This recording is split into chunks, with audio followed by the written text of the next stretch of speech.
बहुत धन्यवाद। एक बार जोर से बोलेंगे भारत माता की। मेरा काम बिना तालियों के चलेगा नहीं। बाकी स्पीकर्स को आपने बहुत सीरियसली सुना, मुझे भी सीरियसली सुना है, लेकिन तालियां जरूर बजानी है। तालियां किसी भी आर्टिस्ट के लिए बहुत ज़रूरी हैं। और पॉलिटिक्स की भाषा में कहूँ मैम तो तालियां हमारे लिए वही काम करती हैं जो जयाप्रदा के लिए अमर सिंह करते थे। तालियां बहुत ज़रूरी है। आजकल पूरी दुनिया में टेंशन है, पूरी दुनिया टेंशन में है। मुझे थोड़ी देर के लिए बुलाया है कि मैं नेशनलिज्म पे भी बात करूंगा, लेकिन क्योंकि पोएट हूँ, मिमिक्री आर्टिस्ट हूँ, तो थोड़ा थोड़ा बीच बीच में वो तड़का भी लगाऊंगा।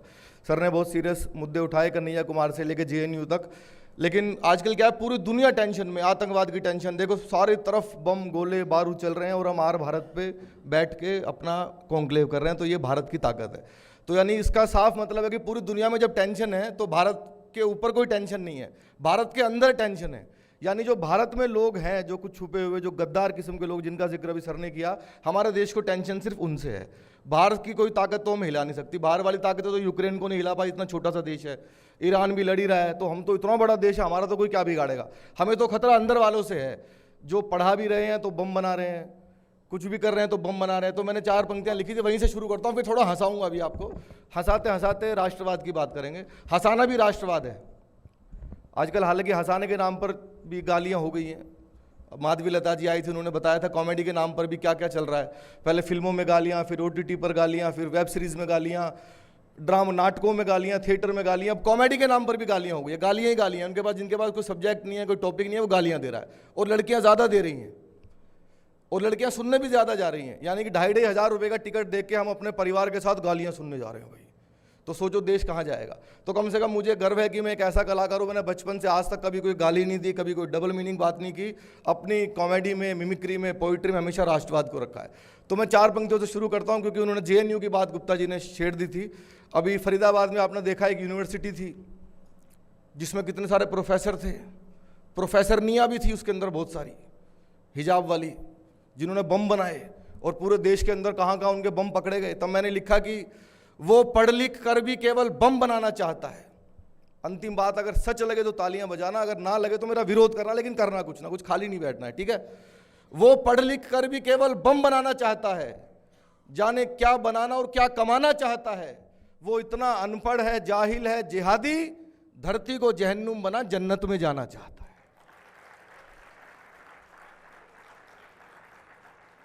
भाई इतना अच्छा देश मिला हुआ, कम से कम उसकी तो इज्जत करो। लेकिन अब राष्ट्रवाद की बात आएगी तो नेताओं की बात जरूर आएगी, और नेताओं की बात आएगी तो मैं नेताओं की मिमिक्री जरूर करूंगा। नेताओं की मिमिक्री किए बिना मेरा पिंडदान होगा भी नहीं। मैंने देश में लगभग 100-150 नेताओं की मिमिक्री किया, तो बुलाएं कुछ नेताओं को। इतना बड़ा सम्मेलन है, आर भारत का है, तो मैं तो आर भारत को बधाई भी देना चाहता हूँ और धन्यवाद भी करना चाहता हूँ अर्नब जी को और पूरे रिपब्लिक मीडिया को, कि उन्होंने कॉमेडियन को राष्ट्रवाद पे बोलने के लिए बुलाया है। कम से कम हमने इतनी मार्केट वैल्यू तो बनाई कि कॉमेडियन भी देश की बात कर सकता है। वरना आजकल कॉमेडियन का मतलब ये होगा कि ये सिर्फ गालियां बकेगा, ये सिर्फ लड़कियों के ऊपर जोक सुनाएगा, उनके ड्रेस पे कमेंट करेगा। तो हमने कम से कम अपनी इतनी मार्केट वैल्यू बनाई है। एक बार तालियां रिपब्लिक मीडिया के लिए बजाइए आप।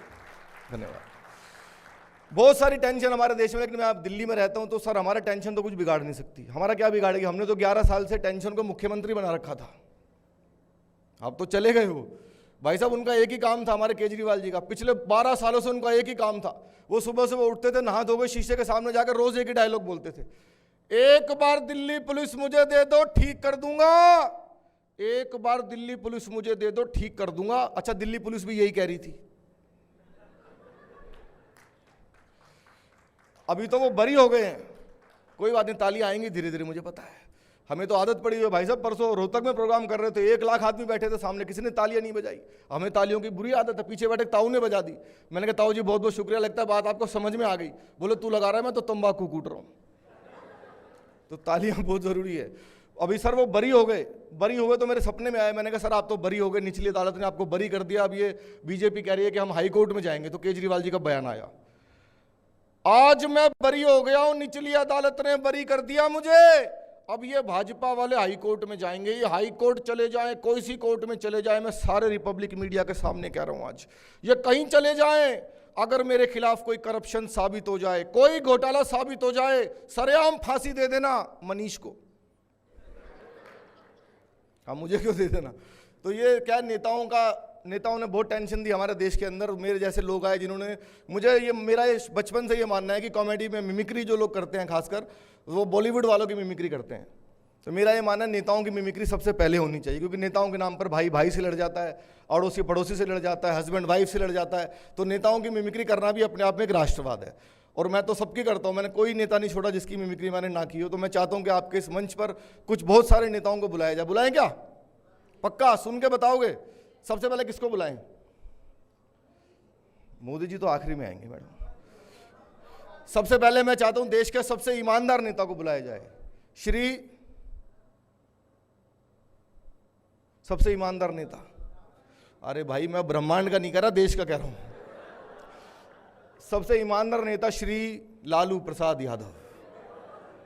भाई लालू जी सर सबसे ईमानदार हैं। देखो, जिस जेल का उद्घाटन किया था उसी में बंद रहे, और भारत में जिसने भी कॉमेडी की है लालू जी पे जरूर की है। यानी वो जितना हमारे काम आए उतना देश के नहीं आए। अभी लालू जी पिछले दिनों भाषण दे रहे थे, सामने प्यारे प्यारे बच्चे बैठे थे स्कूल में। लालू जी ने 1 घंटे भाषण दिया, लड़का उठा एक लाइन में लालू जी को निपटा दिया। आप सुन के बताना, लालू जी जैसी माइक पे आए, नरेंद्र मोदी, भाइयों बहनों अच्छा दिन कब? अच्छा दिन आएगा तब, कब आएगा अच्छा दिन? नीचे से लड़का उठा, बोला जी 9वीं फेल आपका लड़का डिप्टी सीएम बन गया था, और कितने अच्छे दिन लोग और कितने अच्छे दिन। एक और नेता हैं, अभी भी हैं वो, नवजोत सिंह सिद्धू। अब मैं लाफ्टर शो में था, बहुत पुरानी बात हो गई, 19-20 साल पुरानी। मैं सबसे यंग पार्टिसिपेंट था उसमें। सिद्धू जी सामने बैठते थे, हम लोगों को माइक ले जाकर रखना होता था, पर सिद्धू जी हमसे पहले ही शुरू हो जाते थे। अच्छा, आपने उनका भाषण सुना है? एक बार वो बोलना शुरू कर दें, या तो भगवान रुकवा सकता है या इमरान रुकवा सकता है। पाकिस्तान वाला उनका दोस्त है। एक नया लड़का आया, उसने जैसे ले जाके माइक रखा, गुरु मैं कहता हूं तुझ में वो बात है, तू ही है जो सागर को नदी, दशक को सदी बना देगा बुरा। माय डियर फ्रेंड, तुझ में वो कला है, नदियां नाले पर्वत झरने गागर सागर। बंदे डर गए, बोले जी माफ करो, मैं तो माइक टेस्ट करने आया था। अच्छा, कई नेता सर ऐसे भी आए देश में जिनका भाषण 15-15 मिनट तक समझ में नहीं आता। ये नेता ने बोल क्या दिया इसने? होते हैं कई नेता नहीं आता। एक था स्वर्गीय मुलायम सिंह जी, उनका बहुत देर से समझ में आता था। एक और अभी भी हैं, राजस्थान के पूर्व सीएम श्री अशोक गहलोत जी, उनका भी भाई साहब 15-15 मिनट लग जाते हैं, बोल क्या दिया। अभी आर भारत के पत्रकारों ने उनसे पूछा, जी राजस्थान में क्या हुआ? देखो ये हमारे राजस्थान के अंदर, हमें जो राजस्थान से जयपुर से चल के जो गोल दिल्ली के अंदर आने की बात बताते हैं, उसके बाद जब जयपुर जाते बोले जी आप तो हारोगे। मुझे कुछ समझ नहीं आया, थोड़ी टीवी की आवाज़ तेज के मैंने शायद समझ आया, दोबारा शुरू हुई। ये राजस्थान में हमें जयपुर से आगे बजाते, दिल्ली सोने से मिल के, हेल से मिल के बजाते जी आप तो हारोगे। अब आप समझ गए होंगे वो क्यों हारे। अच्छा, एक दो मिमिक्री बहुत एक्सक्लूसिव सुनाऊंगा, आपने शायद किसी कलाकार से ना सुनी हो, बहुत आनंद आएगा आपको। बहुत कई घंटों से आप लोग बैठे हैं, थोड़े थक भी गए होंगे, लेकिन आपकी तालियां खुद आएंगी, मुझे पता है। एक ऐसी आवाज़ है भारत के रक्षा मंत्री राजनाथ सिंह जी की आवाज़। हमारी सेना के भी अफसर सामने बैठे हैं। सर, राजनाथ सिंह जी का भाषण देखना, जब वो लोकसभा में भाषण देते हैं, आपको लगे कि आर भारत के स्टूडियो में आ गए तो मुझे बताना। राजनाथ जी जब लोकसभा में भाषण देते हैं, अध्यक्ष महोदय, जहाँ तक प्रश्न है पाकिस्तान का, तो मैं सारे सदन के समक्ष यह डंके की चोट पर कहना चाहता हूँ अध्यक्ष महोदय कि पाकिस्तान से अब काश्मीर पर कभी कोई बात नहीं होगी। बात यदि होगी तो पीओके पर होगी, काश्मीर पर अब कभी कोई बात नहीं होगी। धन्यवाद। अच्छा, पाकिस्तान में बात भी क्या करनी है, वो एक तो जमाना था, जैसे भाई साहब ने बताया भी कि मीडिया 10 साल पहले ऐसा नहीं था जैसा 10 साल के बाद हो गया। उसका चेंज का मतलब क्या हुआ? चेंज का मतलब तो यही हुआ कि जब सत्ता परिवर्तन हुआ तभी तो हुआ ना। तो जब पहले एक फिल्म बनती थी, 15-20 साल पहले एक फिल्म बनी थी, जिसका एक डायलॉग था, दूध मांगोगे तो खीर देंगे, कश्मीर मांगोगे तो। अब बताओ, अब ज़माना बदल गया है, अब चीरने वीरने की जरूरत नहीं है, अब आँख दिखाने से ही काम हो जाता है। तो मैंने एक डायलॉग लिखा, मैंने आधा उस फिल्म का लिया, आधा अपना लगाया। आपको लगे फिल्म से अच्छा डायलॉग मेरा है तो फिर भारत के सम्मान में हाथ उठा के तालियां बजाना। मैंने उससे अच्छा लिखा, दूध मांगोगे तो खीर देंगे, कश्मीर मांगोगे मांगते रहो। हम मांगते रहो, हमने कौन सा देना है? मांगने वाले का तो काम है, वो तो मांगेगा ही बेचारा, क्या करेगा वो। मैं बाहर बैठा था तो एक करमवीर भाई मुझसे कह रहे थे, बोले यार कुछ ऐसी लाइन बनाओ जिसमें देशभक्ति भी हो जाए, कॉमेडी भी हो जाए। मैंने कहा बनाई, हमने हटा दी धारा 370, हमने हटा दी धारा 370, अब मार के दिखाओ पत्थर। एक एक लाइन में काम है। एक मिमिक्री आपको सुनाता हूं जो मेरी इन दिनों बहुत पसंदीदा मिमिक्री है और पूरे देश में बहुत पसंद किया गया, उसको कोई नहीं कर रहा अभी इस समय देश में। कर भी रहा होगा तो कर नहीं पा रहा होगा, उसके लिए 56 इंच का सीना चाहिए। अमित शाह जी की आवाज। अरे आप क्यों डर रहे हो, मैं कर रहा हूं ना यार। वो डर गया भाई, देखो वहां पे। अमित शाह जी मेरे बहुत पसंदीदा नेता है। अगर वो आते आपके इस कॉन्क्लेव में तो आपसे कैसे बात करते थे, उनका दो रूप दिखाता हूं। पहला, जब वो वोट मांगते हैं रैलियों में, तो नेता तो वोट मांगने जाते हैं ना, तो वो वोट कैसे मांगते हैं। दूसरा, वो इस कॉन्क्लेव में आते तो आपसे कैसे बात करते। आपको आंख बंद करके लगे कि भारत के गृह मंत्री आएंगे तो मुझे बताना। देखना सर, जब वो रैली में वोट मांगते, देखिए मंच के सामने उपस्थित बुजुर्गों, माताओं, बहनों और मेरे जिगर के टुकड़े जैसे युवाओं, मैं आपको बहुत शुभकामनाएं देता हूं, बहुत शुभकामनाएं। और इतना ही कहना चाहता हूं, ये राहुल बाबा कहते हैं इनको विकास दिखाई नहीं देता है। राहुल बाबा, आपको कभी विकास दिखाई नहीं देगा। आपकी आंखों पर तो इटालियन चश्मा चढ़ा हुआ है, इटालियन चश्मा। तो मेरे सामने उपस्थित लोगों, दोनों हाथों को उठाइए, उठाइए, संकल्प की मुट्ठी बीचिए और पूरी ताकत से प्रचंड आवाज में बोलिए, भारत माता की। वो यहां पे आते तो अमित शाह जी, देखो भाई रिपब्लिक टीवी वालों, इतना सुंदर राष्ट्रवाद का कॉन्क्लेव सुबह से निरंतर चल रहा है। सेना के लोग, मीडिया के लोग, कलाकार लोग, सभी ने आके अपना संबोधन दिया है। भाई मैं आपको अनंत अनंत शुभकामनाएं। और इतना ही कहना चाहता हूं, जितने भी लोग यहां पर हैं और तालियां नहीं बजाएंगे उनको हम देखेंगे।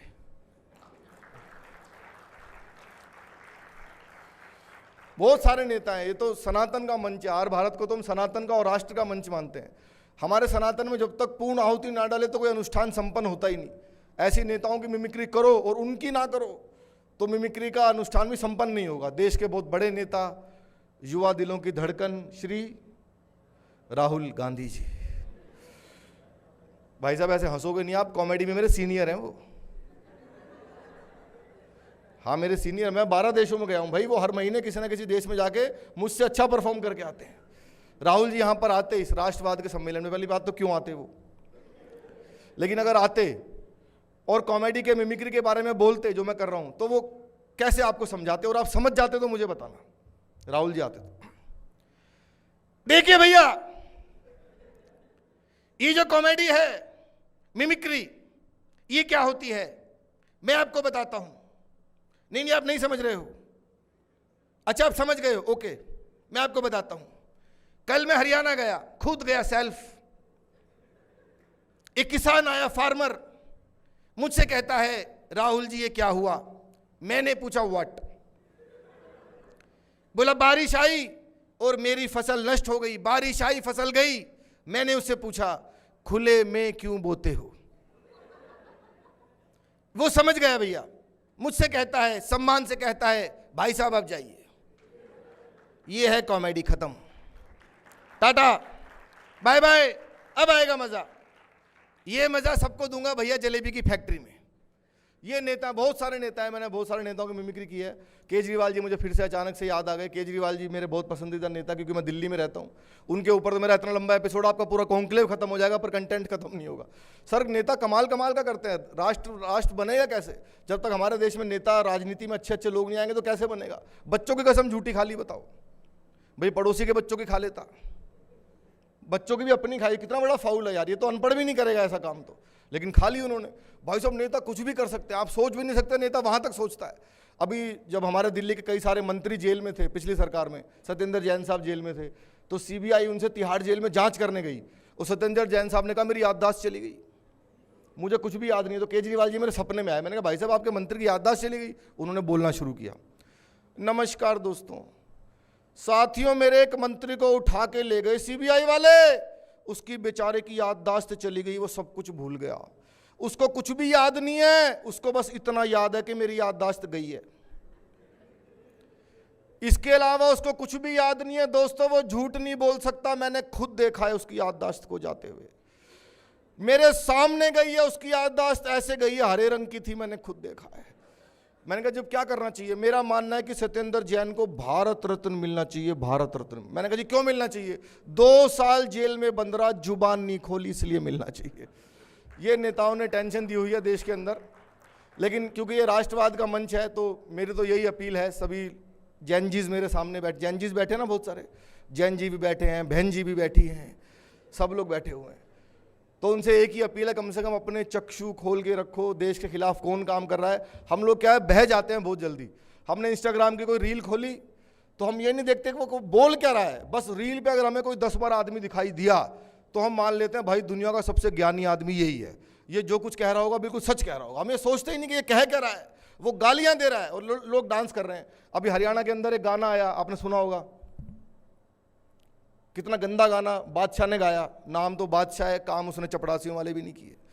एक स्कूल की लड़कियां उस गाने में उसने ली हैं, स्कूल की बच्चियां बैग फेंक के डांस कर रही हैं, और वो कह क्या रहा है, कितने गंदे अर्थों में उसने वो गाना पेश किया। महिला आयोग ने FIR भी की हुई है, कभी गिरफ्तारी का भी ऑर्डर है। अब वो महिला आयोग ने अपना काम किया, वहाँ की सरकार ने अपना ठीक काम, लेकिन हम क्या कर रहे हैं, उसी गाने के ऊपर, उसी डबल मीनिंग गाने के ऊपर जो देश की लड़कियों के खिलाफ गाना है, हरियाणा की लड़कियों के खिलाफ गाना है, लाखों रील हरियाणा की लड़कियों ने बना दी उसके ऊपर। अब आप बताइए इसमें सरकार क्या करेगी और हम क्या करेंगे, मीडिया क्या करेगा इसमें? हमें ये दिखता ही नहीं कि वो कह क्या रहा है, बस हमें ये दिखा, बड़ा ग्लैमराइज तरीके से उसने दिखा दिया, हम कंटेंट सुन ही नहीं रहे हैं। हमें ये कंटेंट सुनना है कि वो क्या बोल रहा है।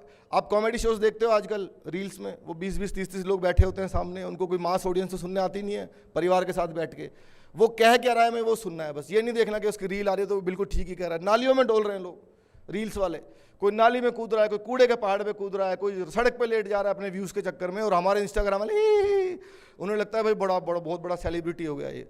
भाई देश का सबसे ज़्यादा नुकसान ही सेलिब्रिटीज़ ने किया है। लोग मुझे बोलते हैं कि भाई आप बड़े सेलिब्रिटी, मैंने मुझे बनना ही नहीं भाई। देश के अधिकतर सेलिब्रिटीज़ जितने भी हैं सारे दारूबाज हैं, सारे जुएबाज हैं, आपको सिर्फ जुआ खेलना सिखाते हैं टेलीविज़न पे, सिखाते हैं कि नहीं सिखाते हैं? हमारे क्रिकेटर्स जो कभी ढंग से बाहर आपके घर का पानी भी नहीं पिएंगे, वो आपको चिप्स खिला रहे हैं।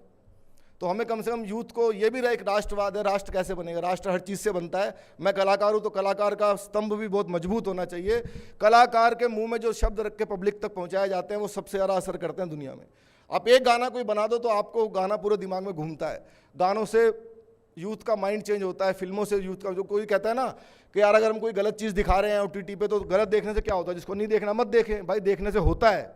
जब रामायण आती थी तो हमने देखा हमारे माता पिता नीचे बैठ के ज़मीन पर रामायण देखते थे और ऐसे हाथ जोड़ के बैठ जाते थे कि राम जी आ रहे हैं, इसका मतलब देखने से होता है। तो अगर देखने से होता है तो हमें यूथ को ये सिखाना पड़ेगा। आप अच्छा कंटेंट, यूथ इतना अच्छा कंटेंट क्रिएट कर रहा है तो कम से कम जो घटिया कंटेंट क्रिएट करने वाला है उसका विरोध करना शुरू करो। ये भी राष्ट्रवाद है।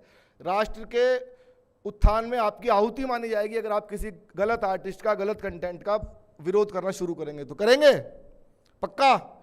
धन्यवाद। भीड़ जुटाना, ये नहीं देखना किसके पीछे कितनी भीड़ चल रही है। 500 रुपये में लोग आते हैं आजकल। भीड़ जुटाना कोई बड़ी बात नहीं है। एक निगम पार्षद की सभा में भी लाखों लोग आ जाते हैं। तो भीड़ से इन्फ्लुएंस नहीं होना है। ये जो इन्फ्लुएंसर बोलते हैं उनसे इन्फ्लुएंस होना ही नहीं है। ना इन्फ्लुएंस होना है ना इन्फ्लुएंस करना है। जो राष्ट्र की बात कर रहा है, देश की बात कर रहा है, कंटेंट क्रिएटर, उसका सपोर्ट करना है। और जो देश के खिलाफ बात कर रहा है, चाहे वो कितना ही बड़ा हो, आपकी नज़र में कुछ भी हो, उसका विरोध करना है। जो गलत है देश के लिए वो गलत है। अगर कन्हैया कुमार JNU में खड़ा होकर बोलता है इंशाल्लाह भारत तेरे टुकड़े होंगे, लोगों ने कहा इंशाल्लाह, तो मैंने एक जगह बोला, मैंने कहा ये जिहादियों की भीड़ थी। बोले भाई जिहादी नहीं थी, आप कैसे कह रहे हो, सारे तो हिंदू थे वहाँ पे JNU में। मैंने कहा हिंदू थे तो ये इंशाल्लाह कौन कर रहा था? हिंदू तो नहीं करेगा इंशाल्लाह, तो जिहादी ही कहा जाएगा ना उनको। जो भारत तेरे टुकड़े होंगे वालों को भी अगर आप गद्दार को गद्दार नहीं कहोगे तो क्या होगा? तो आर भारत को बहुत बहुत धन्यवाद। बोलने को बहुत कुछ है लेकिन आपने मुझे बुलाया, एक कलाकार को स्पेस दिया ये राष्ट्रवाद पे बोलने के लिए। तो मेरा राष्ट्रवाद वहीं से शुरू होता है जब मैं स्टेज पे खड़ा होता हूँ। कि स्टेज पे कोई, जब मैं जिस स्टेज पे होता हूँ, कितना ही बड़ा कोई आर्टिस्ट आए, कोई कवि आए, परफॉर्मर आए, कॉमेडियन आए, अगर वो बोलता है तो मैं भरे मंच पर उसको टोक देता हूँ या मैं वहाँ से चला जाता हूँ छोड़ के। तो हमारा राष्ट्रवाद अपने काम से शुरू होता है। आप जो भी काम करें उसको राष्ट्र में को ध्यान में रख के करें कि हम क्या कर रहे हैं। और क्योंकि कलाकार हूँ, कला से बड़ा देश में कुछ नहीं है, माँ सरस्वती की कृपा है। सबसे अच्छा रहेगा अगर कलाकार देश के ठीक होंगे। कलाकार ठीक क्या होंगे? हिंदी फिल्मों से अरबों खरबों रुपए कमाते हैं। आपने देखा होगा हमारे बॉलीवुड के जो लोग हैं, हिंदी फिल्में बनाते हैं ना, वो अंग्रेजी में बनाए सारे फ्लॉप हो जाएंगे। हिंदी में फिल्में बनाते हैं, हिंदी में गाने बनाते हैं, अरबों खरबों रुपए कमाते हैं, पर हिंदी में बोलने में शर्म आती है उनको। अब यहाँ हर भारत पे आ जाए, पत्रकार उनसे पूछे जी आपकी नई फिल्म आने वाली, well my new film is on the floor. भाई तुझे इतनी शर्म आती है हिंदी बोलने में तो तू हिंदी फिल्में बनाता क्यों है? मत बनाना हिंदी फिल्में, इंग्लिश फिल्में बना ले। लेकिन हिंदी में खाएंगे, हिंदी में कमाएंगे और हिंदुस्तान की विदेश में जाके बुराई करेंगे, टर्की के राष्ट्रपति से मिलेंगे, टर्की की महारानी से मिलेंगे, ये देश में चल रहा है। तो ये नहीं चलेगा। कम से कम यूथ को, जेनजीज को इस मामले में फॉरवर्ड होना चाहिए, सबसे आगे आना चाहिए, क्योंकि नई पीढ़ी होती है जो पुरानी पीढ़ी को बदलती है, पुराने रिवाजों को बदलती है। कम से कम वैसे बॉलीवुड का वो जो आडंबर था वो धीरे धीरे उतर भी रहा है, सिनेमा हॉल सारे खाली पड़े हैं, केरला स्टोर 2 जैसी स्टोरी में लोग जा रहे हैं फिल्में देखने, तो ये भी अपने आप में एक बदलाव है। मैंने कभी लिखा था कि अंग्रेजी में बजाते थाल गाल पीटते हैं थाल, हर बात अंग्रेजी में ही जमा रहे हैं, धन्यवाद और याचना भी अंग्रेजी में ही, क्षमा तक अंग्रेजी में ही थमा रहे हैं, हाय बाय होती अंग्रेजी में ही सारा दिन, बचपन अंग्रेजी में ही समा रहे हैं, और हिंदी से किया है विश्वासघात उन्होंने ही, रोजी रोटी यहां हिंदी से जो कमा रहे। सबसे बड़ा विश्वासघात। मैं चाइना गया था पिछले दिनों शो करने, चाइना वालों को चाइनीज के अलावा कुछ नहीं आता, उनको ना इंग्लिश आती, इंग्लिश थोड़ी बहुत समझते हैं, हिंदी तो आती ही नहीं, तो उनसे सीखना चाहिए। हम लोग अपनी भाषा बोलने में शर्माते हैं। किसी भी देश को ख़त्म करना हो तो वहाँ की भाषा को मार दो, पंजाब को ख़त्म करना हो तो पंजाबियत को मार दो, हरियाणा को ख़त्म करना हो तो हरियाणवी को मार दो। हर रीजन की अपनी एक भाषा होती है, जब वो भाषा ख़त्म हो जाएगी तो सब कुछ ख़त्म हो जाएगा। तो भारत को अगर मारना हो तो भारत की हिंदी को ख़त्म कर दो, भारत की भाषाओं को ख़त्म कर दो। और ये प्रोपेगेंडा धीरे धीरे धीरे धीरे चल रहा है, लोगों के दिमाग में डाला जा रहा है, हम लोग समझ ही नहीं रहे, हम लोग बह जाते हैं जो भी कुछ बोल रहा है। विरोध करना शुरू करो। कितने हमारे देश के अंदर सोशल मीडिया पे लोग हैं, गेंजीज हैं, जो सारा दिन 20-20 घंटे रील्स देखते हैं। तो कम से कम उन 20 घंटों में से 20 मिनट अगर आप देश के लिए निकाल लोगे, उनको ब्लॉक करना शुरू कर दो, धीरे धीरे सब उनका आडंबर, इनका जो राष्ट्र विरोधी चोला है वो सब उतर जाएगा। आपका बहुत बहुत धन्यवाद। जय हिंद, जय भारत, भारत माता की जय श्री राम।